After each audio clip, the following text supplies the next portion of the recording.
Ја слушате програмата Низ Светото Писмо.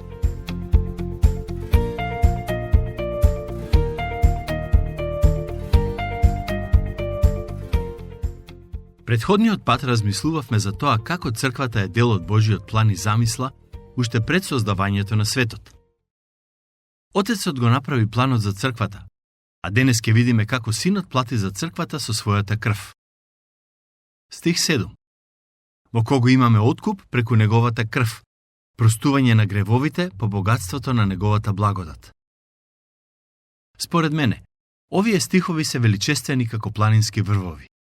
Истото го мислам и за стиховите кои ги читавме и обработувавме досега. Како што можете да забележите, им обрнува многу внимание на почетните стихови од посланието, но тоа го правам бидејќи сметам дека од исклучителна важност е да ги разбереме вистините кои ни се откриени во нив. Во 7 стих Павле пишува дека христијаните се откупени и добиваат простување на гревовите преку крвта на Исус. Тој не откупи преку својата крв. Претходниот пат размислувавме за Божите планови направени уште од вечноста, а сега ќе размислуваме за тоа како истите се исполнија на планетата Земја. Планот на Отецот, кој беше скроен во вечноста, беше исполнет од страна на Синот, кој се отелотвори, дојде на овој свет, живееше, поучуваше и со својот живот ја плати казната која ја заслужуваат грешниците. Новиот завет ни вели дека Исус Христос не беше обичен човек, туку отелотворениот Бог. Тој дојде на оваа земја, живееше 33 години, умре на крстот, беше погребан, воскресна во тело и се вознесе на небото. Тоа се историските факти кои ни се прикажани во Божиот збор. Додека беше тука, тој плати за нас со својата смрт и со тоа не откупи. Ова што го зборувам не е воопшто популарно. Луѓето денес сакаат да практикуваат религија која им кажува дека се добри и дека треба да си останат такви какви што се. Исусовиот крст не го прави тоа. Крстот е сведоштво дека човекот е грешен и дека е упатен кон вечна пропаст. За жал, има голем број цркви кои се нарекуваат либерални или прогресивни, кои проповедаат евангелие без грев и без светост. Таквото евангелие може би звучи добро, но нема допирна точка со реалноста. Пред некое време читав една случка поврзана со службата на доктор Кембел Морган.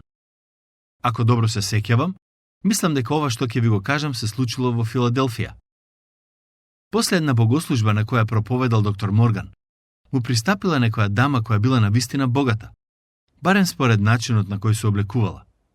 Таа му рекла: "Докторе Морган, не ми се допаѓа кога зборувате за крвта. Одвратно ми е кога слушам за тоа."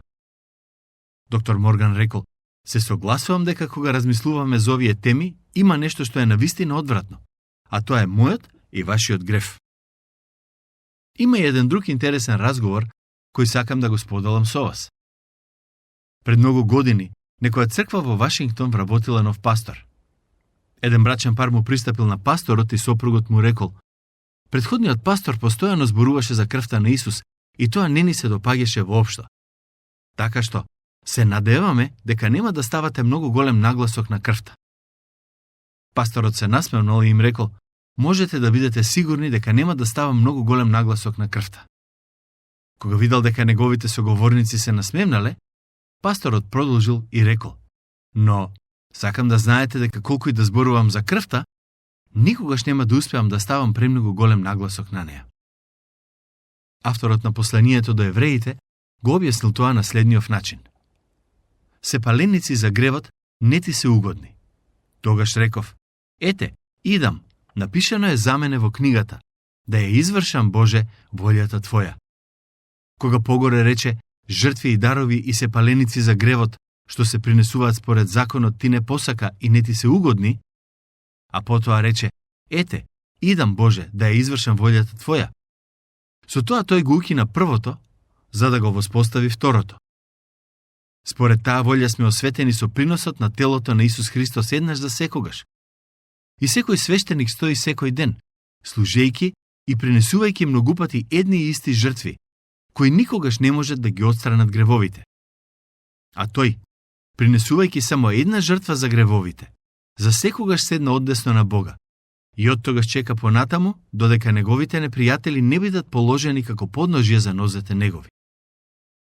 Во првата глава од ова послание читаме дека Отецот го направи планот за црквата, а Синот дојде на овој свет за да плати за гревовите на оние кои ја сочинуваат црквата.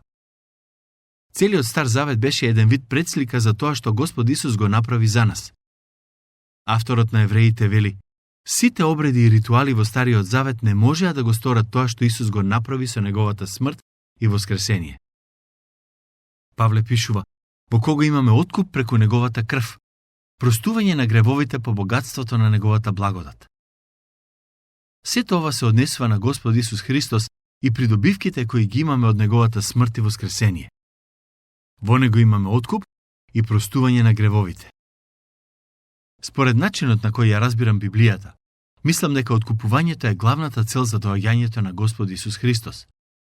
Во Матеј 20:28 тој вели: Синот човечки не дојде да му служат, туку дојде да послужи и да го даде животот свој за откуп на мнозина. Што значи тоа дека Исус дојде да не откупи? Во суштина, тоа значи дека тој дојде да ја плати цената за моето и вашето спасение. Ние бевме робови на гревот, а тој дојде да ја плати казната и да не ослободи. Во Новиот Завет има 3 зборови кои на македонски се преведени како откупување. Првиот е старогрчкиот збор агоразо. Зборот агоразо значи да купиш нешто од пазар.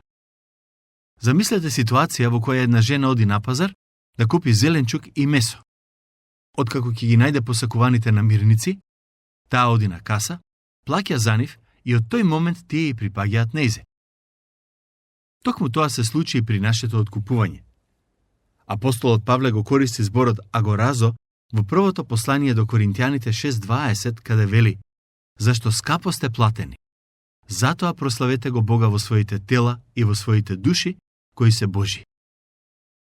Има уште еден збор во старогрчкиот јазик кој на македонски е преведен како откупување, а тоа е зборот ексагоразо и значи купување на нешто со цел тоа веќе да не биде достапно на пазарот. Например, има ситуација кога некои луѓе купуваат одредени намирници од едно место и потоа ги препродаваат. Но зборот ексагоразо значи некој да купи нешто и тоа никогаш повеќе да не се најде на пазарот. Апостолот Павле го користи овој збор во посланието до Галатјаните 3:13, каде вели: Христос не откупи од проклетството на законот, откако поради нас стана проклетство, бидејќи е напишано: секој да е проклет што виси на дрво. Христос не само што не откупи, туку ние никогаш повеќе нема да бидеме достапни на пазарот за робови на гревот. Постои и трет збор – аполутросис. Ова е сосема поинако во зборот претходните два. Апостолот Павле го користи во стихот кој го прочитаве на почетокот, односно во Ефесјаните 1:7. Овој збор се користел во контекст на купување робови во првиот век. Што значи зборот аполутросис? Замислете ја следната ситуација од првиот век. Богат човек оди на пазар, каде што се продаваат робови. Наоѓа еден роб, го прашува продавачот колку треба да плати за него и ја плаќа цената без да размислува. Но, наместо да го земе робот во својот дом, богатиот човек му вели: прави што сакаш, од овој момент натаму ти си слободен. Тоа е сликовит опис на значењето на зборот аполутросис. Аполутросис значи да дадеш слобода некому, откако ќе ја откупиш таа личност. Тоа е зборот кој Павле го користи во Ефесјаните 1:7. Мислам дека тој збор е одличен опис на духовната состојба на човекот и делото кое го направи Христос. Луѓето се робови на гревот. Погледнете наоколу и многу лесно ќе дојдете до тој заклучок. Човекот е грешен и без разлика колку се труди, тој никогаш нема да може да престане да греши. Токму затоа, секој човек е роб на гревот. Христос дојде на овој свет да ја плати цената на нашата слобода. Тој рече: ако Синот ве ослободи, навистина ќе бидете слободни. Павле вели дека нашето откупување е преку крвта на Исус Христос. Пролевањето на неговата крв е цената која тој ја плати. И апостолот Петар пишувал за тоа: знаејќи дека со пропадливо сребро или злато не сте искупени од суетниот живот, кој ви се предаде од татковците ваши, туку со скапоцената крв на непорочното и чисто јагне, Христос. Нашето откупување е преку крвта на Исус, која е поскапоцена од злато и сребро. Тоа е начинот на кој можеме да бидеме спасени. Бидејќи без пролевање на крв нема простување, вели Божиот збор во Евреите 9:22. Тоа е старозаветен принцип кој никогаш не престанал да важи. Нашиот откуп не е преку крвта на животни, туку преку скапоцената крв на Господ Исус Христос. Павле пишува дека во Христос ние имаме откуп, но и простување на гревовите. Тоа значи дека Бог не ни ги простува гревовите така што заборава дека воопшто сме ги направиле. Туку ни ги простува бидејќи за нив беше платена потребната казна. Бог е праведен и не може да ги прости гревовите без притоа некој да ја плати казната за истите. Патем, кога веќе ја отворивме темата простување, мислам дека сега е добар момент да кажам дека има разлика помеѓу човечкото и Божјото простување. Човечкото простување изгледа вака. Некој сгрешил и треба да плати казна. Оној кој простува, вели дека казната не треба да биде платена. Но Божјото простување не е такво. Поради својата праведност, Бог не простува, освен ако некој не ја плати казната. За разлика од судиите во нашата држава, кои често им прогледуваат низ прсти на криминалците, и тие не ја плаќаат казната за своите гревови. Бог вели дека некој мора да ја плати казната за тој да прости. Пред некое време слушнав судија како вели: ако Бог простува, можам и јас да простам. Бог ни простува, но самиот тој ја плати казната за нашите гревови. Тој го прати својот син за да ја плати казната која требаше да ја платиме ние. Откако се случи тоа, Бог им понуди простување на оние кои ќе ја прифатат жртвата на неговиот син. Тој е праведен Бог и не може да го остави гревот неказнет. Тоа е причината поради која во Новиот Завет простувањето е секогаш поврзано со смртта на Господ Исус Христос, односно со неговата пролеана крв. Крвта на Христос е причината поради која нам денес ни е понудено Божјото простување. Бог не само што не соочува со фактот дека сме грешници, туку и најде начин како да ни даде решение за нашиот грев. Тој ја плати казната за ние да можеме да имаме простување на гревовите и заедништво со него низ целата вечност. Слушнете што пишува во Дела 26:18. За да им ги отвориш очите нивни, та да се обратат од темнината во светлината и од власта на сатаната кон Бога, па преку верата во мене да примаат простување на гревовите и наследство меѓу осветените. Тоа се однесува на Господ Исус Христос. Простувањето кое го добиваме од Бог се заснова врз Христовото дело на крстот. Во Лука 24:47 и 48 Исус им вели на учениците: така е напишано, и така требаше да пострада Христос и да воскресне од мртвите на третиот ден, и да биде проповедено во Негово име покаяние и проштавање на гревовите кај сите народи, почнувајќи од Ерусалим. Во Колосјаните 1:13 и 14 Павле вели: не избави од власта на темнината и не воведе во царството на својот возлюбен син, по кого имаме откуп и простување на гревовите. Пролевањето на крвта на Исус е основата на простувањето. И без тоа Бог немаше да може да ни ги прости гревовите и да остане свет и праведен. Бог не можеше да ни прости без да биде платена казната. Во Римјаните 5:15 апостолот Павле пишува: но со дарот не е исто како и со престапот. Зашто, ако поради престапот на еден изумреа мнозина, тогаш Божјата благодат и дарот преку благодатта на еден човек, Исус Христос, во многу поголемо изобилство ќе се излее врз мнозина. Зборот престап се однесува на нашите гревови. Во Римјаните 4:25 Павле пишува дека Исус беше предаден за нашите гревови и воскреснат за наше оправдание. Како што можете да забележите, нашите гревови се причината поради која Исус дојде на овој свет и пострада на крстот. А неговата смрт и воскресение се причината поради која ние можеме да добиеме простување на гревовите, помирување со Бог и спасение.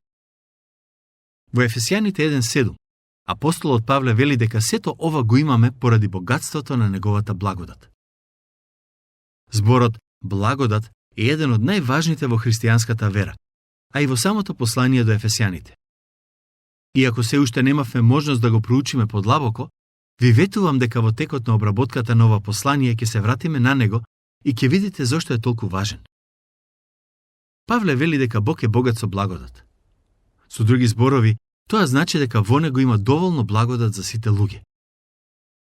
Бог не може да ја потроши неговата благодат, ниту пак е ограничена само за одреден број личности.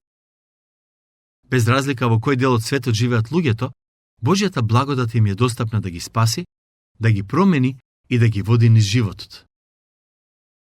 Тоа се однесува и на вас. Божјата благодат ви е достапна поради делото на Христос. Се што треба да направите е да дојдете кај Него, да признаете дека имате потреба и Неговата благодат ќе почне да действува во вашиот живот. Ќе ги прочитам следните 2 стиха од посланието до Ефесјаните. Таа благодат тој ни ја даде изобилно заедно со сета мудрост и разум, откако ни ја откри тајната на својата волја според своето благоволение што го беше положил во себе од порано. Отецот не само што не откупи преку крвта на Исус Христос, туку и ни ја откри тајната на својата волја. Овие зборови се од исклучителна важност. Жал ми е што немаме доволно време да ги обработиме подетално, но верувам дека во следното проучување ќе имаме можност да им посветиме повеќе внимание. На што мисли писмото кога вели тајната на Божјата волја? Дали тоа се однесува на нешто кое само Бог го знае и на човекот никогаш нема да му биде достапно? Моje лично мислење е дека станува збор за тајна која Бог му ја откри на човекот. Но за тоа ќе размислуваме следниот пат. Се надевам дека ќе ни се придружите во следното проучување. До тогаш, Бог нека ве благослови.